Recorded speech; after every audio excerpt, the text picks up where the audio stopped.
A Treatise of Human Nature by David Hume. Book 2 of the Passions. Part 2 of Love and Hatred.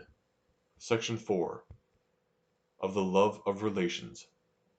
Having given a reason why several actions that cause a real pleasure or uneasiness excite not any degree or but a small one of the passion of love or hatred towards the actors, 'twill be necessary to show wherein consists the pleasure or uneasiness of many objects, which we find by experience to produce these passions.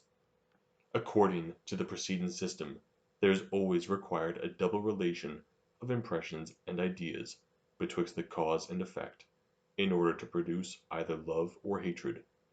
But though this be universally true, 'tis remarkable that the passion of love may be excited by only one relation of a different kind, betwixt ourselves and the object, or more properly speaking, that this relation is always attended with both the others. Whoever is united to us by any connection is always sure of a share of our love proportioned to the connection, without inquiring into his other qualities. Thus the relation of blood produces the strongest tie the mind is capable of in the love of parents to their children, and a lesser degree of the same affection as the relation lessens. Nor has consanguinity alone this effect, but any other relation without exception. We love our countrymen, our neighbors, those of the same trade, profession, and even name with ourselves. Every one of these relations is esteemed some tie, and gives a title to a share of our affection. There is another phenomenon which is parallel to this, that acquaintance without any kind of relation gives rise to love and kindness, when we have contracted a habitude and intimacy with any person, though in frequenting his company we have not been able to discover any very valuable quality of which he is possessed. Yet we cannot forbear preferring him to strangers, of whose superior merit we are fully convinced.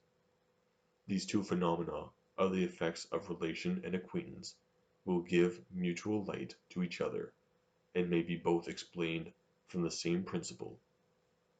Those who take a pleasure in declaiming against human nature have observed that man is altogether insufficient to support himself, and that when you loosen all the holds which he has of external objects, he immediately drops down into the deepest melancholy and despair.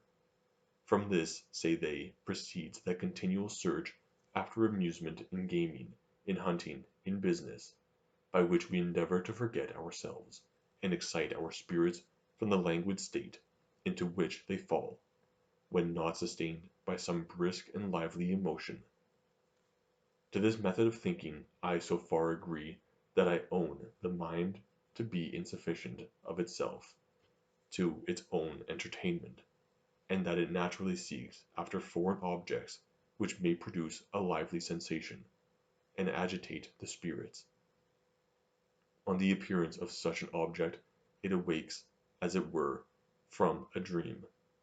The blood flows with a new tide, the heart is elevated, and the whole man acquires a vigor, which he cannot command in his solitary and calm moments.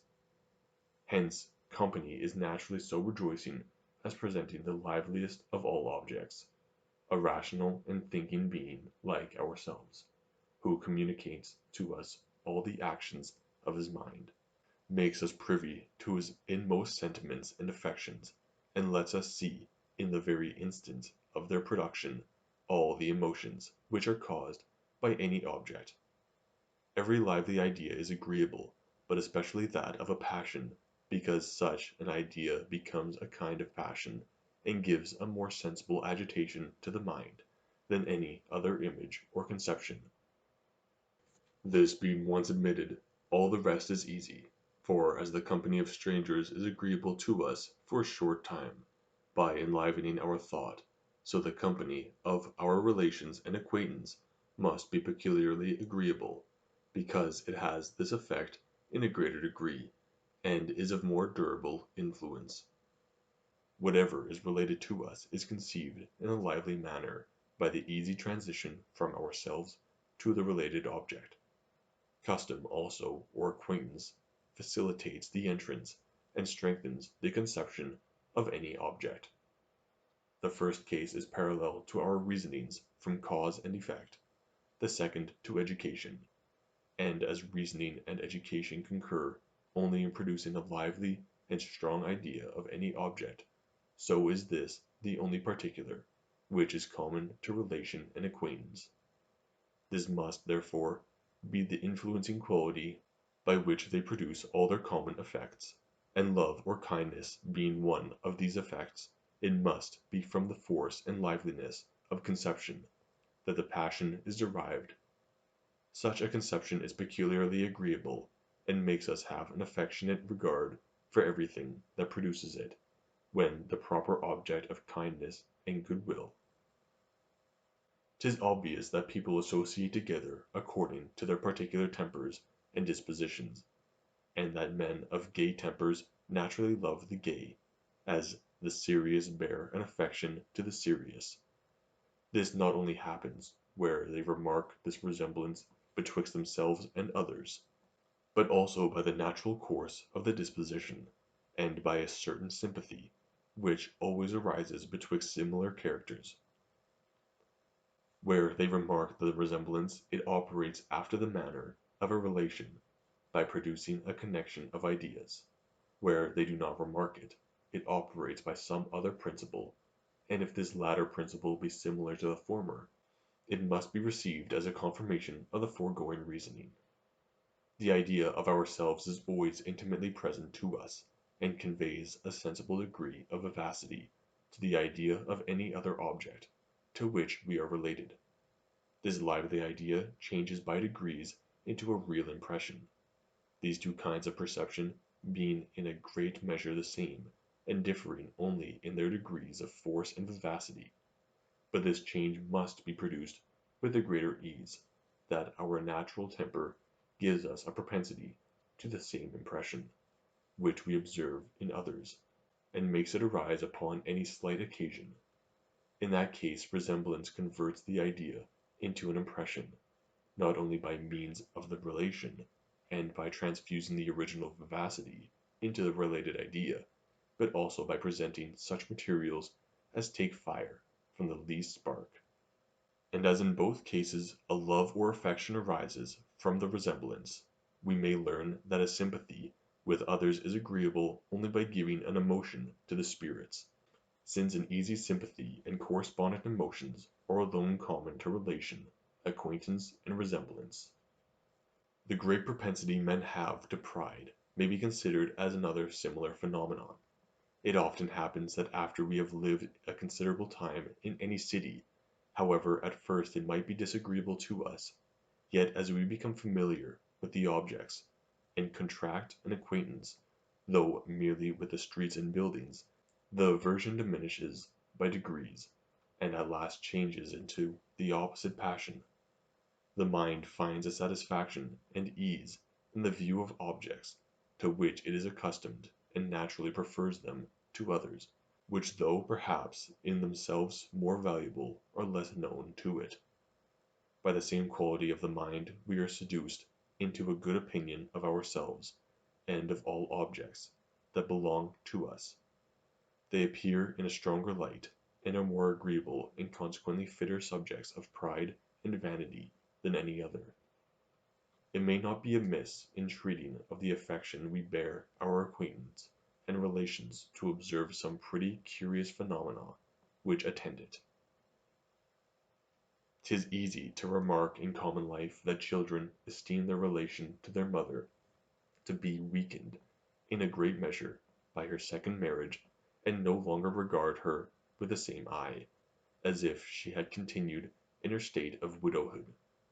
Nor does this happen only when they have felt any inconveniencies from her second marriage, or when her husband is much her inferior, but even without any of these considerations, and merely because she has become part of another family. This also takes place with regard to the second marriage of a father, but in a much less degree, and 'tis certain the ties of blood are not so much loosened in the latter case as by the marriage of a mother. These two phenomena are remarkable in themselves, but much more so when compared. In order to produce a perfect relation betwixt two objects, 'tis requisite not only that the imagination be conveyed from one to the other by resemblance, contiguity, or causation, but also that it return back from the second to the first with the same ease and facility. At first sight this may seem a necessary and unavoidable consequence. If one object resemble another, the latter object must necessarily resemble the former. If one object be the cause of another, the second object is effect to its cause. 'Tis the same with contiguity, and therefore the relation being always reciprocal, it may be thought that the return of the imagination from the second to the first must also, in every case, be equally natural as its passage from the first to the second. But upon farther examination we shall easily discover our mistake, for supposing the second object, beside its reciprocal relation to the first, to have also a strong relation to a third object.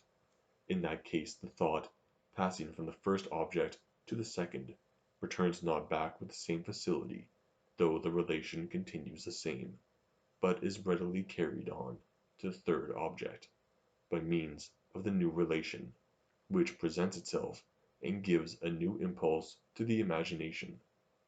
This new relation, therefore, weakens the tie betwixt the first and second objects. The fancy is by its very nature wavering and inconstant, and considers always two objects as more strongly related together, where it finds the passage equally easy both in going and returning, than where the transition is easy only in one of these motions. The double motion is a kind of a double tie, and binds the objects together in the closest and most intimate manner. The second marriage of a mother breaks not the relation of child and parent, and that relation suffices to convey my imagination from myself to her with the greatest ease and facility.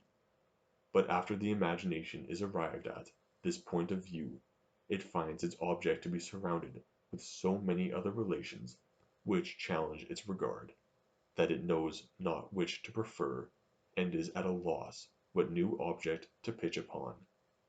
The ties of interest and duty bind her to another family, and prevent that return of the fancy from her to myself, which is necessary to support the union.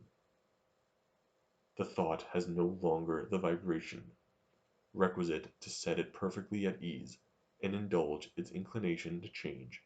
It goes with facility, but returns with difficulty, and by that interruption finds the relation much weakened from what it would be were the passage open and easy on both sides. Now to give a reason why this effect follows not in the same degree upon the second marriage of a father, we may reflect on what has been proved already, that though the imagination goes easily from the view of a lesser object to that of a greater, yet it returns not with the same facility from the greater to the less. When my imagination goes from myself to my father, it passes not so readily from him to his second wife, nor considers him as entering into a different family, but as continuing the head of that family, of which I am myself a part. His superiority prevents the easy transition of the thought from him to his spouse, but keeps the passage still open for a return to myself along the same relation of child and parent. He is not sunk in the new relation he acquires, so that the double motion or vibration of thought is still easy and natural. By this indulgence of the fancy in its inconsistency, the tie of child and parent still preserves its full force and influence.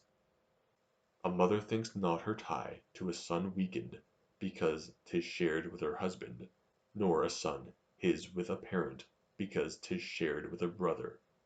The third object is here related to the first as well as to the second, so that the imagination goes and comes along all of them with the greatest facility.